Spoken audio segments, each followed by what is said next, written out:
Link Joker. Just those two words alone are enough to make people start doing instant backflips, screaming and crying and dying and everything. But is it even that big of a deal, at least as things are? Let's talk about it. What's good, everyone? Welcome. Today we're going to be talking about, it's been a good 2 weeks, almost the end of one whole season in Zero.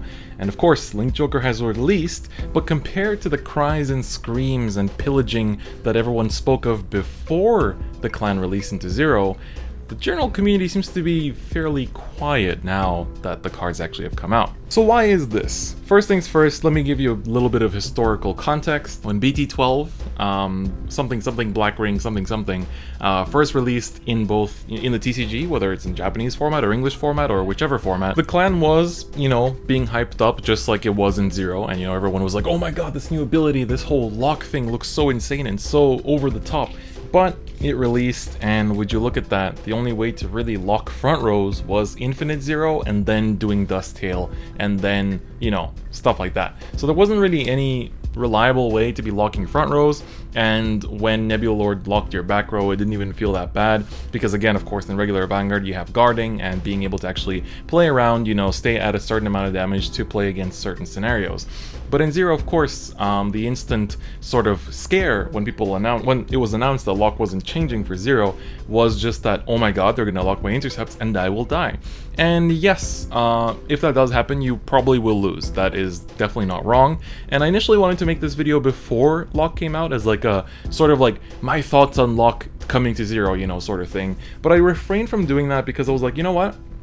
I'm going to take those thoughts that I had before and compare them with what it actually feels like after both playing against the deck a fair bit and also using it myself in Zero a fair bit as well. So before, my main points were that lock definitely can get easily overwhelming. I didn't think that it would with this first wave, but it highly depends on how they're going to bring in Chaos and Chaos's future support, because that's where every time Chaos got support in the history of Vanguard, it always went one level further.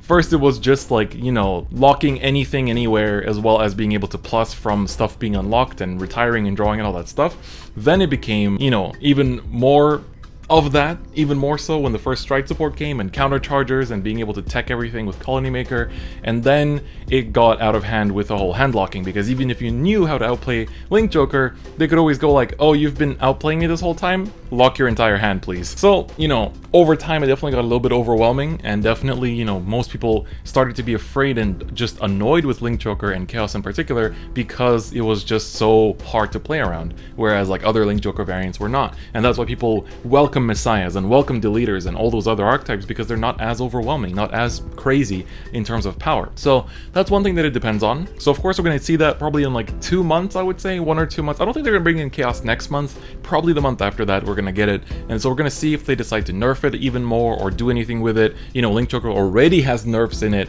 as we have seen from Infinite Zero. So it's going to be interesting to see how things go on going forward, and keeping in mind that Link Joker, Chaos doesn't get a reliable countercharger until GBT05, where you can actually tech it out.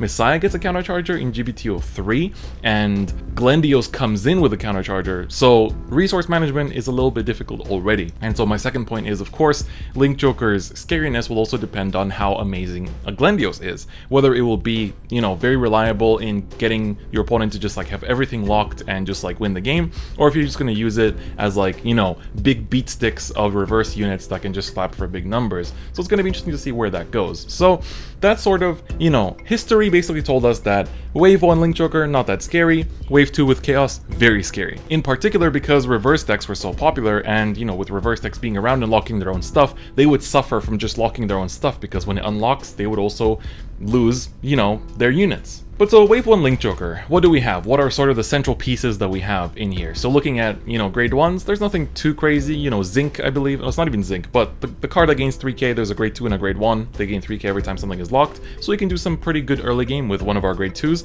Mobius Breath. So Mobius Breath says when he's on Vanguard Circle, the attack hits, you get to lock something, usually locking their starter. Which, if they're playing something like, an Eric clone, they can just put it in the soul and it's gone. Now, looking at grade 3s, they basically always run Infinite Zero, which is the break ride that when you break ride, count +1, lock a front row and a back row. So they usually lock a front row, and then another columns, not the Vanguard columns, but the other columns back row to be able to kind of do something with that, and then use Dusttail Unicorn, the starter, to lock their other interceptor. So that way you get a triangle lock, and you can keep looping the Infinite Zeros, but keep in mind that in the TCG you could loop those and pay 0 counterblast. Now you're paying 1 counterblast every single time. Now what else are you doing? Well, you're also using Nebula Lord. Nebula Lord says, you know, he gives power to your front row for every locked unit, and if your opponent has 3 or more locked, I believe, you draw an extra card, which is pretty nice. And you know, his other skill lets you lock your opponent's back row for a counterblast. So you're already counterblasting 1 for Infinite Zero all the time, and Nebula Lord is always counterblasting 1 for the back rows. And then the other boss unit that, well, there's 2 boss units. One of them is the on-ride counterblast 2 lock anything. That's the only other way to lock front rows for now. And then the last one is Schwarzschild, which is basically counterblast 3 Persona Blast to lock 3 and gain 10k in a crit. But keep in mind that with Infinite Zero, sure, that's a lock 5. You can stun their entire board. Wow, so crazy, so strong.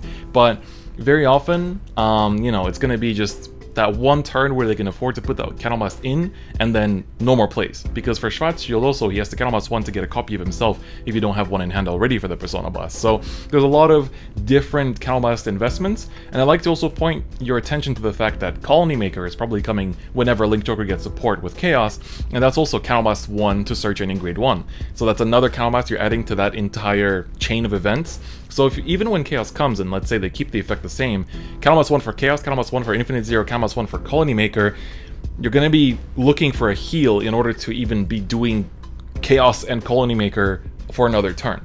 So yeah, that's something that you have to keep in mind, that they're kind of scaling up the counterblast costs, but because this is 0, they could always nerf them, they could buff them, so you could always change, they could always remove the counterblast for Infinite Zero, although I don't think they will. But it definitely feels like Game Studio is being a little bit careful with their costs for these cards.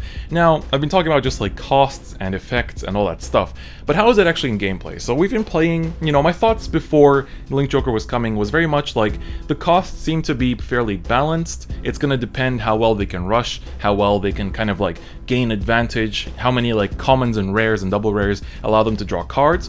Surprise, surprise, there's only 2 cards that actually allow you to plus. So I'd like to point your attention to the fact that Lock is not technically a plus, because a plus means removing a card from your opponent's board or hand, and or you drawing a card, or you know, gaining a resource into your hand or into your field, whether it's from the deck or drop zone or whatever. So Link Joker with locking doesn't necessarily plus, because yes, you basically stun a rearguard circle that cannot be used anymore for an entire turn, but it flips up next turn and that rearguard is still there. So if they locked your interceptors, next turn they come back, and if they don't have a way to lock them again, they're gonna have to attack into those interceptors. So they don't actually plus. The only pluses that happen in all of Link Joker so far in Zero Wave 1, so we're talking about specifically set 12, is Nebula Lord, that lets you draw 1 if your opponent has 3 or more locked cards, only on Limit Break, and the Deer, that very few people play, because the Deer is just counterblast 2, draw a card, or the Elk rather, but those are the only ways of plussing, and counterblast 2 to draw a card, that doesn't seem very reliable right now with the amount of counterblast you're already doing in this deck. So, forget plussing. So what do? Link Joker basically has 2 main game plans. One is just go Infinite Zero, go Nebula Lord, or if you get rushed, ride Schwarzschild, counterblast 1 add a Schwarzschild, counterblast 3, lock their front row, and try to end the game there. Because then you don't have any more resources going into the next turn to be able to do anything of that sort, and you're basically just going to have to play a vanilla game and hope to God that you can win that turn. So, but usually the game hasn't advanced that far for you to actually win on that turn, so that's another interesting thing. So how is it in the gameplay otherwise? So, if you're playing against Link Joker, there's been kind of 2 main counterplays that everybody's been sort of doing. One is simply never call anything to one of your columns. So you have like an L formation, so you have your 1 column occupied and your Vanguard circle with a rearguard behind it occupied. So any deck can do this. You know, some decks definitely rely on more of a full board, you know, whether you're playing like Azel or Liberators or whatever, but you know, many decks can afford to just have an L formation for most of the game until their kill turn. And so you basically just go like, okay, if they set up double intercept, you go rearguard swing, Vanguard swing, because most of the time, you're going to freeze the Link Joker player at 3 damage, because they can't really do anything impactful with their locks until they hit Limit Break. So you just keep them at 3 damage, swing at rear guards, you don't even need to push damage to the Vanguard. Now, if your deck is not capable of dealing a lot of damage in one turn, then you might have to actually give them the Limit Break. Now, why would you give them the Limit Break? Well, if you give them Limit Break early, you can allow them to lock up your stuff and whatnot and just like push you, but if you have confidence in the fact that you can go a whole turn without your board and then just clap back the next turn, and especially if you force them to lock your interceptors, they have to deal with those the next turn. They don't have any retire. If they don't have another way to lock your front row, they will have to attack into those intercepts, so they can only really do 1 damage to you, even if they lock those intercepts the turn before. So it's this weird kind of tempo flux where it's like 1 turn they got this crazy tempo over you, dealt so much damage to your face, but then the next turn they're like, swing rear, swing van, pass. So that's something you have to keep in mind. Now, so that's like one thing. If your deck cannot push them from 3 to 6, you can give them that Limit Break early, keeping yourself at a bit less damage early game, so calling more interceptors early, and you know, that way you're pushing them with all those interceptors you're calling, so they get to Limit Break faster, but at the same time you can survive whenever they do their locking. Of course, some skilled players won't fall for that bait and will just wait it out until they can lock you at a more impactful state, and therefore they will win no matter what. But then the other thing is that what quite a few players do is push them to 4 before they even ride a Break Ride. And I've talked about this before. I've talked about this in the Revenger video, that a lot of Break Ride decks, they struggle with one thing, and that is being pushed to 4 before they even ride their first Grade 3. Now, why is that? Well, for Link Joker in particular, if they have to ride their Infinite Zero at 4, they are doing nothing else that turn. There is just nothing happening, no locks happening, just nothing. Their rears are vanillas and just nothing happens. That's literally it. There's nothing else that can happen if you ride Infinite Zero, because the best plays are going Infinite Zero into Nebula, or Infinite Zero into anything for that matter, because that's the best way to lock stuff. So if you force them to ride Infinite Zero when they're at 4 already, they don't have a turn to do stuff. All they do is ride Infinite Zero, call to rear, swing, pass. What do? Probably win that next turn. Even if they didn't give you your Break Ride, you can probably still just push them up a little bit, and say you don't manage to kill them, they had 2 PGs in hand, chances are that they didn't really manage to push you to game either, because they were already so far behind in tempo. So even if they do get to lock your stuff, they were already so far behind on tempo from being on Infinite Zero when they had to ride on 4 damage that, you know, they just don't have enough tempo gain anymore to be able to win anymore. So you can also watch, I mean, in my Revenger video, I basically showed how to counterplay against Link Joker. It's literally just like, be careful with your calls, don't overcommit a board for no reason early, and, you know, make use of the fact that if your deck can one-shot them from 3, and quite a lot of decks can, make use of that. If you have a Vanguard that gains crits, just don't give them, don't give them the Limit Break. You know, if you're playing like Gauntlet Buster or something, or if anything, you can push them to 5 with those crit gaining Vanguards, or push them to 4 and then finish them the next turn, or take up as many of their resources as possible, because they don't draw. They don't have ways to draw outside of Nebula Lord and the Elk that they don't run. Another thing is like decks like Revengers and decks like Ethics Buster, they are capable of just doing their combo from 3 to 6 so easily. It's like not even a question. And decks like Revengers, they clean up their own board, so there's not even that much to lock after they've done their combos. So of course, that's only specific to Revengers, but you know, there's plenty of decks that can do those kind of plays as well. You know, Kagero can manage it, Narukami can also pop a fair bit of stuff, and keep in mind that with decks like Narukami that have rear guards that can pop the front row, even if they lock your front rows, you can still call those rears to the back, pop their interceptors, and then still swing for game. So that's something that you can still do. So if they're at 5 but they have like double intercept, you can still call like intercept sealers, you know, stuff that can retire, like that both Kagero and Royals and Shadows and Narukami have. You know, all these clans have ways to pop interceptors, or, you know, get rid of interceptors and stuff like that. You can still find ways to win the game.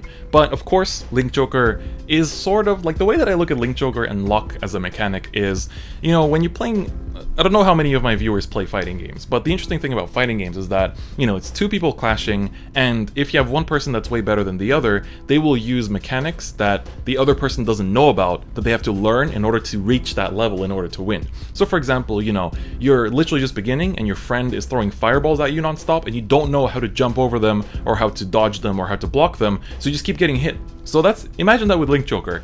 You never played against Link Joker, Link Joker player keeps throwing locks at you, if you've never played against it, you're gonna just die. You know, you're just not gonna know how to play around it. You don't know how to like not give them 4 damage. You're just playing out your usual stuff, just slamming cards on the board, swing, swing, swing. Oh no, why did I lose? That kind of thing. And that's the same in fighting games, like, oh, why am I losing? He's just throwing fireballs, he's just spamming.